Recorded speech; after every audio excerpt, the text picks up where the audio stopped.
Hello students, welcome to this channel, and in this video we will going to learn the chapter number 1 of class 6th। तो इस chapter में हम पढ़ेंगे भोजन और यह कहाँ से आता है, यानी कि सिर्फ भोजन के बारे में, जो कि हम भोजन जो हम सिंपली खाना खाते हैं उसी के बारे में पढ़ेंगे कि वो आखिरकार आता कहाँ से हमारे घर तक, उसके क्या क्या प्रोसेस है आने के। आज आपने अपने घर में क्या खाया था? पता लगाइए कि आपके दोस्त ने आज क्या खाया था। क्या आपने कल और आज एक ही प्रकार का आहार लिया था? आहार मतलब भोजन से है। क्या यह सत्य है कि अलग अलग समय में हम भिन्न भिन्न प्रकार का आहार लेते हैं? तो फर्स्ट टॉपिक है हमारा विभिन्न खाद्य पदार्थ, यानी कि खाद्य पदार्थ मतलब खाने योग्य चीज़ें, वो खाद्य पदार्थ कहलाती हैं। तो क्रियाकलाप 1 है कि विद्यालय में अपने दोस्तों से उन खाद्य पदार्थों की जानकारी प्राप्त कीजिए जो कि वो पूरे दिन में खाते हैं। यदि वे विभिन्न राज्यों के रहने वाले हैं तो उनसे भी यह जानकारी प्राप्त करने का प्रयास कीजिए और अपनी नोटबुक में सारणी 1.1 की तरह यथासंभव अधिक से अधिक दोस्तों द्वारा खाए जाने वाले विभिन्न खाद्य पदार्थों की जानकारी प्राप्त कर सूचीबद्ध कीजिए। तो यहाँ पे एक क्रियाकलाप है जिसमें आपको अपने दोस्तों के नाम लिखने हैं और उन्होंने पूरे दिन में क्या क्या खाया ये लिखने हैं। तो अगर कोई नॉर्थ से है तो वो चावल वगैरह ज़्यादा खाएगा, और अगर आपका ही कोई फ्रेंड अगर साउथ से है तो वो इडली सांभर इन सब चीज़ों पे ज़्यादा ध्यान देता होगा, या फिर उसके घर में ये सब चीज़ें ज़्यादा बनती होगी। तो ये सिटीज़ के हिसाब से, यानी कि जगह जगह के हिसाब से कि किस जगह पे किस चीज़ की कैसी पैदावार होती है, यानी कि जहाँ पे जो चीज़ ज़्यादा होगी वहाँ पे वही चीज़ ज़्यादा खाई जाएगी। तो इसी हिसाब से आपके फ्रेंड के अकॉर्डिंग ये सारी जितनी भी ये सारणी है ये अलग अलग हो सकती है। अपने भोजन में हम अनेक प्रकार की चीज़ें खाते हैं। हम अनेक प्रकार की चीज़ें खाते हैं मतलब हम कभी भी एक चीज़ नहीं खाते। हम देखेंगे कि हमारे सुबह का नाश्ता अलग होगा, या दोपहर का खाना अलग होगा, या फिर शाम का अलग ही होता है, इन तीनों टाइम का। और जो हम कल खाते हैं वो सिमिलरली मतलब अगले दिन तो नहीं खाते हैं। खाने की ये सभी चीज़ें किससे बनती है? तो खाने की ये सभी चीज़ें किससे बनती है कि अगर जो भी हम खाना खाते हैं वो आखिरकार आते कहाँ से, जो हम डिफरेंट डिफरेंट टाइप्स के खाने इतने बना लेते हैं। तो पके चावल के बारे में सोचो। हम कच्चा चावल लेते हैं, उसे पानी में उबालते हैं। इसे तैयार करने में हमें 2 पदार्थों या फिर 2 संघटकों की आवश्यकता होती है। तो यहाँ पे संघटक से मतलब वो है जो किसी भी खाना बनाने के लिए हमें जो जो भी चीज़ चाहिए होते हैं, इंग्रेडिएंट्स चाहिए होते हैं, वो संघटक कहलाते हैं।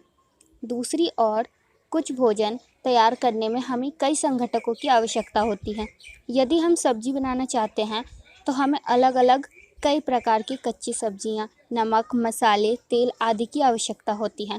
ये हम सब ने अपने घरों में देखा है कि जब सब्जी बनती है तो उसमें कितनी सारी चीज़ें डलती है, लाइक तेल, प्याज, सब्जियां, हरी सब्जियां, मसाले, नमक, ये सारी चीज़ें डलती है। लेकिन चावल बनाने के लिए सिर्फ पानी और चावल बन जाता है। तो सारणी 1.1 में सूचीबद्ध कुछ खाद्य पदार्थों को छांटिए और अपने दोस्तों तथा घर पर चर्चा करके जानकारी प्राप्त कीजिए कि इनको बनाने के लिए कौन कौन सी सामग्री चाहिए। इनको सारणी 1.2 में सूचीबद्ध कीजिए। वस्तु का नाम और उसमें प्रयुक्त कच्ची सामग्री के उदाहरण सारणी 1.2 में दिए गए हैं। तो यहाँ पे ये कुछ ऐसे दिया गया है। वैसे तो ये बोला है कि जो सारणी 1.1 में आपके फ्रेंड्स ने जो भी खाना बताया होगा कि वो जो भी खाते हैं, तो उनके संघटक आपको खुद से सोच के लिखने हैं कि उसमें क्या क्या चीज़ यूज़ की गई होंगी उसे बनाने के लिए। और यहाँ पे 1.2 में कुछ एग्जाम्पल दिए गए हैं, जैसे कि रोटी बनाने के लिए हमें क्या लगता है, आटा और पानी। तभी तो हम आटे को फिर पानी से गूँध लेते हैं और फिर उसके बाद रोटी बन जाती है। और दाल बनाने के लिए हमें चाहिए होती है कच्ची दाल, जल यानी कि पानी, नमक, तेल, घी, मसाले।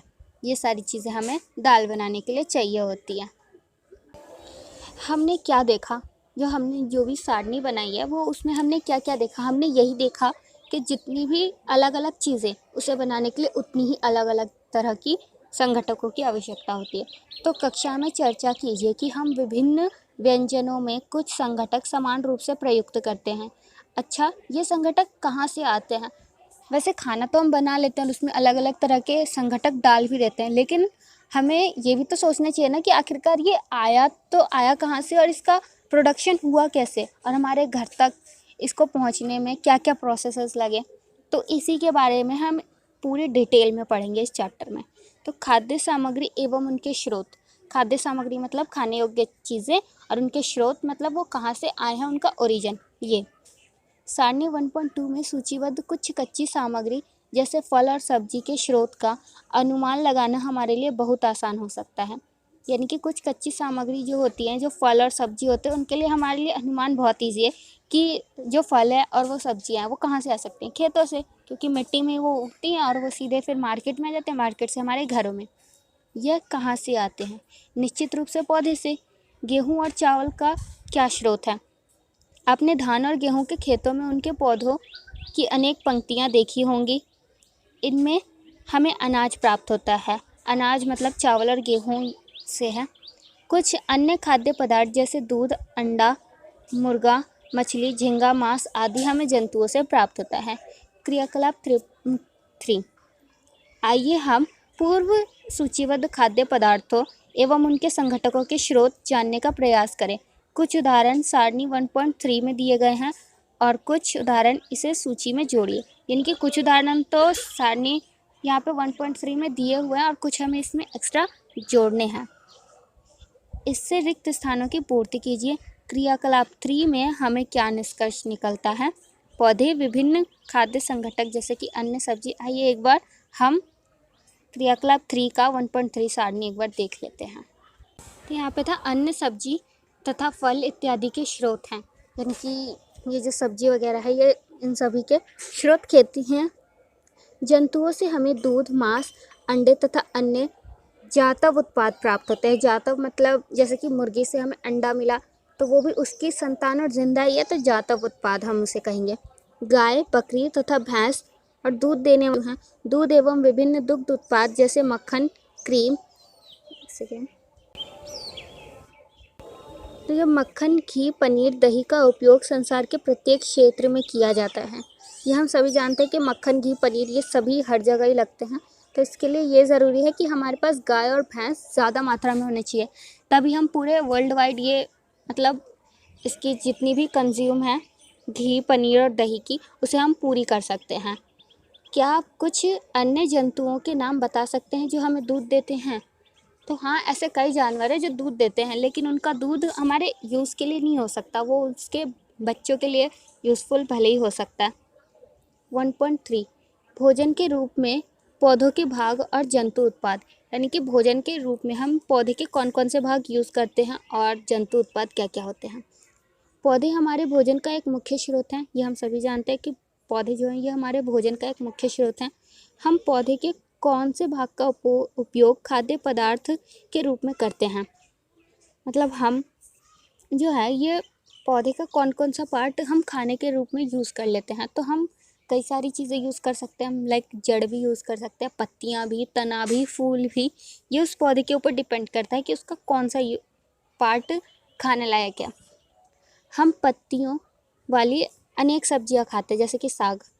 कुछ पौधे के फलों को भोजन के रूप में खाया जाता है, यानी कि कुछ पौधे के जो फल होते हैं उसको भोजन के रूप में खाया जाता है। कभी हम जड़, तो कभी हम तना, तो कभी पुष्प भोजन के रूप में खा लेते हैं। जड़ लाइक हम मूली जैसे खाते हैं, मूली और गाजर ये सभी एक जड़ ही हैं। और पत्ते हम कई सारी जो पौधे होते हैं उनकी पत्तियां खाते हैं, जैसे कि अरबी का एक पत्ता होता है, उसको भी हम भोजन के रूप में यूज़ कर लेते हैं कई बार। तो वो कुछ इस तरीके का होता है। और फूल, कई ऐसे प्लांट होते हैं जिनका हम फूल का भी यूज़ कर लेते हैं और फलों का यूज़ तो हम करते ही करते हैं। कभी आपने सीताफल के फूलों की चावल की पिट्टी में डुबोकर तलकर पकौड़े बनाकर खाया है? तो ये एक एग्जाम्पल है कि हम सीताफल के फूल को भी यूज़ कर लेते हैं। कुछ पौधे के 2 या 2 से अधिक भाग खाने योग्य होते हैं। देखिए कुछ जो पौधे होते हैं उनके 2 या 2 से अधिक भाग भी खाने योग्य हो जाते हैं। जैसे कि मूली का एग्जाम्पल ले तो हम मूली भी खाते ही खाते हैं, लाइक उसका जड़ खाते हैं और जो उसकी पत्तियां होती हैं उसको भी साग बना के हम उसका यूज़ कर लेते हैं और उसे खा लेते हैं। उदाहरण के लिए सरसों के बीज से हमें तेल प्राप्त होता है एवं इसकी पत्तियों का उपयोग साग बनाने के लिए किया जाता है। तो एक सरसों का भी उदाहरण हमें मिल ही गया। क्या आप केले के पौधों के विभिन्न भागों के बारे में सोच सकते हैं जिन्हें हम भोजन के रूप में लेते हैं? तो हाँ, हम सोच सकते हैं कि केले, वैसे जो केले होते हैं उसके केले का जो फ्रूट होता है वो केला वो तो हम खाते ही खाते हैं, लेकिन जो उसका फूल होता है केले का उसको भी कई बार खाने के रूप में यूज़ किया जाता है। क्या आप किसी अन्य पौधे के बारे में सोच सकते हैं जिसके 2 या 2 से अधिक भाग खाए जा सकते हैं? तो हाँ, एक तो हमें ये सरसों का एग्जाम्पल मिल गया, एक केले का एग्जाम्पल मिल गया कि हम उसका फल भी खाते हैं और फूल भी खाते हैं, और एक मूली का एग्जाम्पल कि हम उसकी जड़ भी खाते हैं और पत्तियाँ भी खाते हैं। क्रियाकलाप 4, सारणी 1.3 में सूचीबद्ध सभी खाद्य पदार्थों में से उन संघटकों को छांटिए जिनका मुख्य स्रोत पौधे हैं। ये पौधे किन भाग से प्राप्त होते हैं?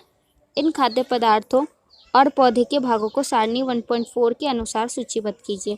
तो हमें ये इसमें भरना है, लाइक बैंगन का भरता, इसमें हमें संघटक क्या क्या चाहिए? बैंगन, मिर्च, मसाले, मतलब कई तरह के हमें मसाले लग सकते हैं। तो ये जो बैंगन है वो पौधे का कौन सा भाग है? तो ये पौधे का फल वाला भाग है और ये फल है। और जो हम उसमें तेल यूज़ करते हैं, सोयाबीन या फिर मूंगफली, सरसों, ये सब जो यूज़ करते हैं ये सब एक बीज है।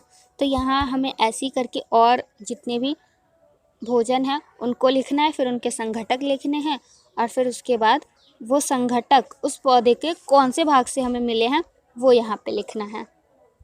तो यहाँ पे क्रियाकलाप 5, मूंग अथवा चने के कुछ सूखे बीज लीजिए।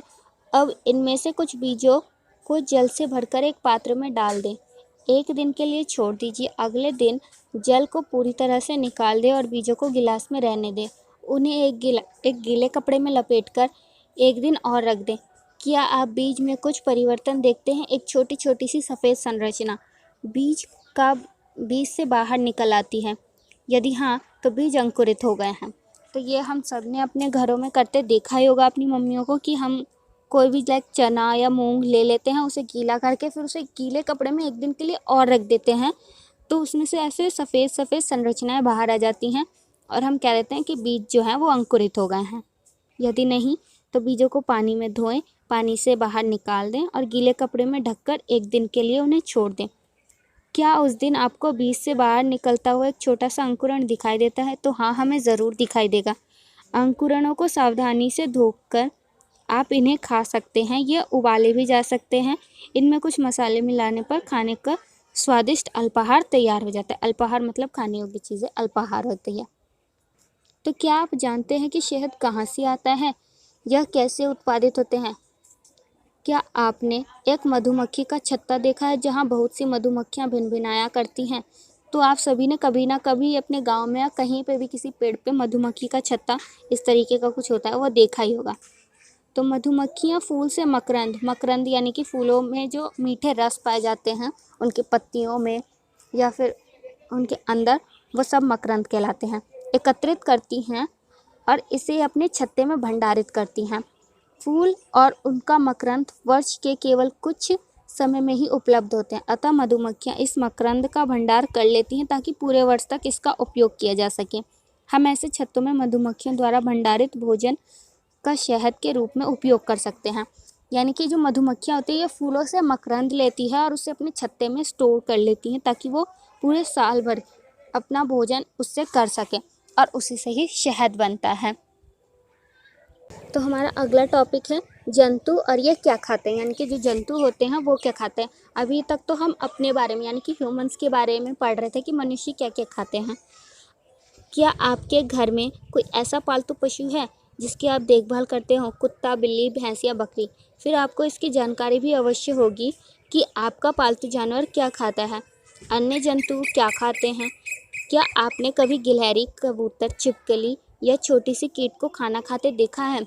तो हाँ, अगर हमारे पास कुत्ता, बिल्ली या भैंस होगी तो भैंस ज़्यादातर पत्ते और भूसा वगैरह खाती है, बकरियाँ भी पत्तियाँ ही खाती हैं, और बिल्ली, कुत्ते ये रोटी, दूध या कुछ मांस वगैरह भी खा लेते हैं। और ये जो जंतु हैं यानी कि जो गिलहरियाँ हैं, कबूतर हैं, छिपकलियाँ हैं, इनको मतलब छिपकलियाँ जो होती है ये तो ज़्यादातर कीड़े मकोड़े खाती हैं। कबूतर भी ये छोटे छोटे कीड़े मकोड़े या कुछ दाने, इन्हें हमें खाते हुए देखा ही हुआ है कि ये क्या क्या खाते हैं। तो एक क्रियाकलाप 6 है, सारणी 1.5 में अनेक जंतुओं के नाम लिखें, उनमें से कुछ जंतुओं द्वारा खाए जाने वाले भोजन भी लिखें। सारणी में रिक्त स्थानों की पूर्ति कीजिए, यानी कि जो सारणी है इसमें रिक्त स्थानों की पूर्ति करनी है। और जो 1.5 सारणी है उसमें जंतुओं के नाम, यानी कि ये रही 1.5 सारणी, इसमें जंतुओं के नाम लिखे हुए हैं और उनके द्वारा क्या क्या भोजन खाया जाता है ये हमें इसमें फिल करना है। तो ये आप खुद से भी कर सकते हैं।